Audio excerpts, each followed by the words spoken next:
సాధారణంగా క్యాబ్ డ్రైవర్లు అనగానే ఆటో డ్రైవర్లలా కాకుండా కాస్త డిగ్నిటీగా కనిపిస్తారు. కమ్యూనికేషన్ మాత్రం నార్మల్ గానే ఉంటుంది. కానీ బెంగళూరులోని క్యాబ్ డ్రైవర్ల ఇంగ్లీష్ చూస్తే కస్టమర్లకు దిమ్మ తిరుగుతుంది. క్యాబ్ ఎక్కిన తర్వాత డ్రైవర్ మాటలు విని ఇదేం ఇంగ్లీష్ రా బాబు అని ఆశ్చర్యపోతారు. పాపం చాలా చదువుకున్న తర్వాత కూడా ఉద్యోగం రాలేదేమో, క్యాబ్ డ్రైవర్ అయ్యారని అనుకుంటుంటారు. కానీ క్యాబ్ డ్రైవర్ ఇచ్చిన క్లారిటీతో మైండ్ బ్లాక్ అవుతుంది ఆ కస్టమర్లకు. ఇంతకీ బెంగళూరులోని క్యాబ్ డ్రైవర్ల సూపర్ ఇంగ్లీష్ వెనుకున్న స్టోరీ వింటే మీరు ఆశ్చర్యపోతారు. బెంగళూరు స్టేషన్లో రైలు దిగిన ఒక వ్యక్తి సార్జాపూర్ రోడ్డుకు ఓలా క్యాబ్ బుక్ చేసుకుని వెళ్తూ డ్రైవర్తో మాటలు కలిపాడు.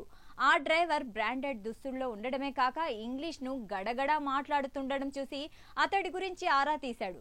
అతడు చెప్పిన మాటలు విని అవాక్ కావడం ఆ కస్టమర్ వంతైంది. ఎందుకంటే ఆ క్యాబ్ డ్రైవర్ పగలు ఒక ప్రముఖ సాఫ్ట్వేర్ కంపెనీలో సాఫ్ట్వేర్ ఇంజనీర్గా ₹1,00,000కు పైగా జీతంతో మంచి హోదాలో పనిచేస్తున్నాడని చెప్పాడు.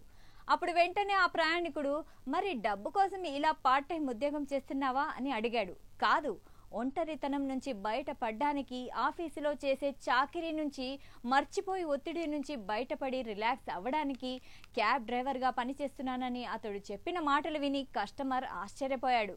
అయితే బెంగళూరులో చాలా మంది సాఫ్ట్వేర్ ఇంజనీర్ల పరిస్థితి ఇంతే. చాలా మంది టెకీలు రిలాక్స్ అవ్వడానికి, చేంజ్ ఓవర్ కోసమే ఇలా క్యాబ్ డ్రైవర్ గా అవతారం ఎత్తుతున్నారు. బెంగళూరు కేంద్రంగా పనిచేసే auto rickshaw, cab app Namma Yatri, Ola, ఉబర్లలో పలువురు టెకీలు కూడా నమోదు చేసుకుని ఉన్నారని వాటి నిర్వాహకులు తెలిపారు. అయితే వీరు ప్రతిరోజు రాత్రి క్యాబ్ డ్రైవర్లుగా పనిచేయరు.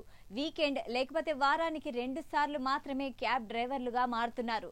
సాధారణంగా స్థిరమైన, సులభమైన, మంచి ఆదాయం వచ్చే ఎయిర్పోర్ట్ వంటి రూట్లను ఎంచుకుంటున్నట్లు నిర్వాహకులు చెప్పారు. అయితే దీంతో పాటు టెకీలు క్యాబ్ డ్రైవర్లుగా మారడం వెనుక మరో కారణం కూడా ఉంది. అదే ఒంటరితనం. ఇంటికి దూరంగా ఉండడం, తాము పనిచేసే చోట తోడు లేకపోవడం, ఆఫీసుల్లో స్ట్రెస్ లాంటి కారణాలతో టెకీలు తమను తాము ఎంగేజ్ చేసుకోవడానికి ఈ రూట్ను ఎంచుకుంటున్నారు. ఇక సాధారణంగా సాఫ్ట్వేర్ ఉద్యోగులకు ఎప్పుడూ ఒకే పని ఉంటుంది. ఒకేలాంటి జీవితంతో పాటు విసిగిపోతూ ఉంటారు. దీని నుంచి తప్పించుకోవడానికి రకరకాల పనులు చేస్తుంటారు. ఇందులో భాగంగానే ఇప్పుడు క్యాబ్ డ్రైవర్లుగా మారితే డ్రైవింగ్ వలన స్ట్రెస్ తగ్గుతుందని, ఇలా చేస్తే మనుషులతో ఉన్నట్లు ఉంటుందని, డబ్బులు కూడా వస్తాయని చెబుతున్నారు. ఇలా క్యాబ్ డ్రైవర్లుగా పనిచేసే టెకీలు ఎక్కువగా ఎయిర్పోర్ట్, బెంగళూరు శివార్లు ఇలాంటి ప్రదేశాలకు రైడ్లను ఒప్పుకుంటున్నారు. ఇవైతే ఎక్కువ దూరం ఉంటాయని అంటున్నారు. ఖాళీగా ఉండే కంటే ఇలా తమను తామును బిజీగా చేసుకోవడంలోనే చాలా హ్యాపీగా ఉందని టెకీలు చెబుతున్నారు. మొత్తానికి టెకీలు క్యాబ్ డ్రైవర్లుగా మారుతున్న తీరుతో బెంగళూరు జనం ఆశ్చర్యపోతున్నారు.